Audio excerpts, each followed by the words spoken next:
Hey everyone, today I am going to show you how to create a vase of flowers inspired by the work of artist Heather Galler, who is known for her famous style. It is very bright, very colorful. She absolutely loves color. And it's a folk art style. She keeps things very simplified. Objects like the vase are very flat in her picture. So you can see she uses lots of bright colors. She also uses lots of pattern in her artwork. And she likes to use black and white patterns mixed in with colored patterns as well. And you can see in this one there's a pattern on the table, a pattern on the vase, and a pattern on the wall. She also creates patterns within the flowers sometimes as well. Same thing, here's a pattern on the table and a pattern on the vase. And you can see a pattern around the flowers as well. So when we get started today, I'm using a half sheet of like a printer copy paper. You can make it bigger than this if you want. I'm going to be using colored pencils to color with, so I've got my color pencils right here. You can use anything to color with. You can paint, you can use markers, you can use crayons, whatever you have. I am going to be drawing with a black marker. If you're not comfortable with that, you can certainly draw in a regular pencil.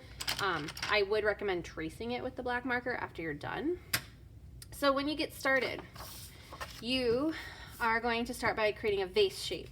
And there are different types of vase shapes. Now these are flat, they don't look 3D, but you can see here, there's lots of different ways you could do a vase shape. So that is the first step, and this shows you step by step how to do it. So I'm gonna make my vase look like this one here. So that means I'm gonna start with a big line on the bottom,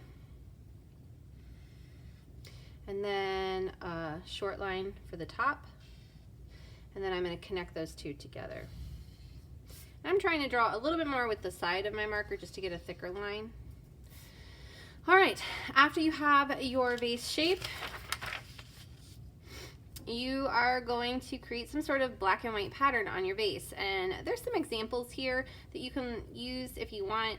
As long as you're creating a pattern, it's really up to you. You can use any kind of shape or line to do it. So I think for this one, I'm gonna do a couple stripes on the top and the bottom. And then in the middle, I am going to do a pattern. So I'll do a stripe, and then some polka dots, and then a stripe, and then some polka dots, and another stripe, and then I'm going to add those dots in on the sides. You can also color in your pattern if you want. So in the middle, I have the polka dot pattern, so I'm not going to be coloring that one in, but I could color maybe one of the stripes on the top and bottom in. All right, so after you have the vase done, the second step is you're going to draw the table. So somewhere near the middle of the vase, you're going to make a line that goes to the edge on both sides. And then you're going to come up with some sort of pattern for the table. And again, I've got some examples you can look at. The checkerboard can be a little bit more challenging because you have to really pay attention to coloring every other space and making them alternate. So I usually mark that pattern with a pencil first to see if I get it right before I start coloring that one. Alright, so I'm going to do stripes on my table here. And then I'm going to color every other stripe in. Now, once you're done doing that, you're going to start working on the flowers. If you have if you want to make your own circles, that's great. If you have something at home that you want to trace to make circles, it could be cups, it could be bottle caps, soup cans, things from the pantry. If you want to find stuff to make the circles with, you can. That's up to you. I'm going to go ahead and just kind of hand draw mine. So you want somewhere between 5 and 7. We don't want them to be too small. If you're using a full sheet of paper, I always say bigger than your fist. Since I'm using a slightly smaller paper, I wouldn't be able to do that on this one. But I do want to make sure that they've got some decent size to them. Make a couple bigger ones, and then maybe a couple smaller ones. All right, so there's 5. Maybe I'll do one right here. We'll do 6. All right, you also want to think about putting a couple circles inside. So you could do 2 circles inside, or you could just do 1 circle inside. That's really up to you, and you can make them really small, you can make them really big. All right, the next step is to sort of decorate the flowers. So that might mean doing things like making petals inside.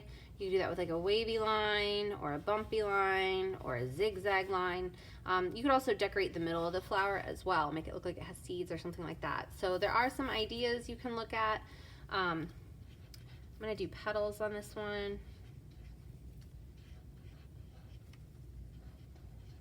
And do 2 rows of petals on that one. And then I'm gonna put a little black dot in the middle. On this one, I'm gonna just do kind of lines to separate that into petal shapes there. And then on this one, I'm gonna do a zigzag around it. On this one, I'm gonna do a wavy line around it.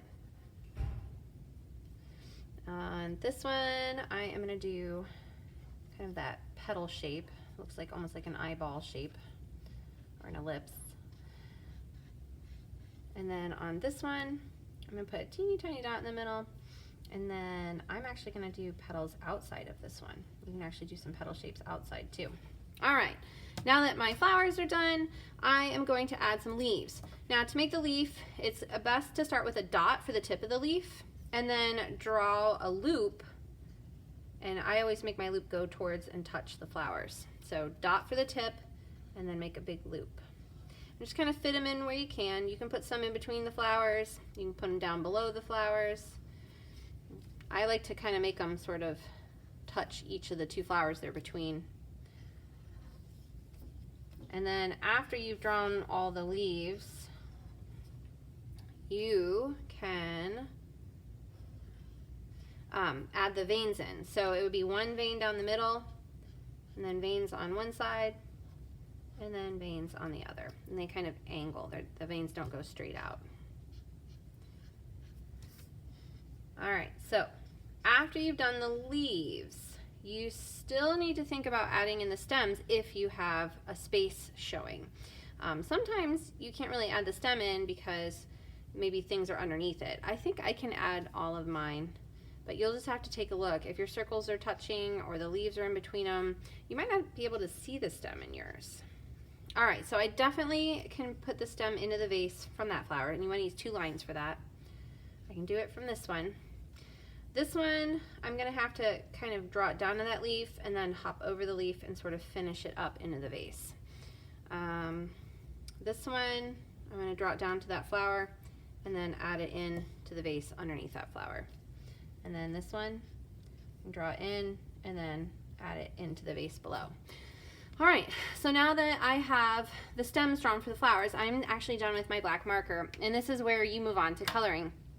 So we're using lots of bright colors. I always try to make sure each part of the flower is colored a different color so that I'm not just coloring all of the circle in with one color. So if I were going to do, say, this one up here, maybe I start with red in the middle, and then I don't want to color the next part red, so then maybe I switch colors here and I use this purple. And just try your best to stay inside the lines and do your 3-star coloring, making sure that you're filling the whole space inside the lines with lots of different bright colors. And then I'll choose even another color for outside of that. So then maybe I'll come here and I'll do the orange color. So you're using lots and lots of different bright colors. Now, definitely try to color all the flowers in and the leaves and the stems. The background you could choose to color in as well. I did color the background in on this one. If you wanted to leave the background white, you could, or you could even create a pattern in the background. So that's something to be thinking about as well. All right, so when it's done, hopefully you've got all your flowers colored in and you've chosen to do something with the background. All right, I hope you have a great time. See you later.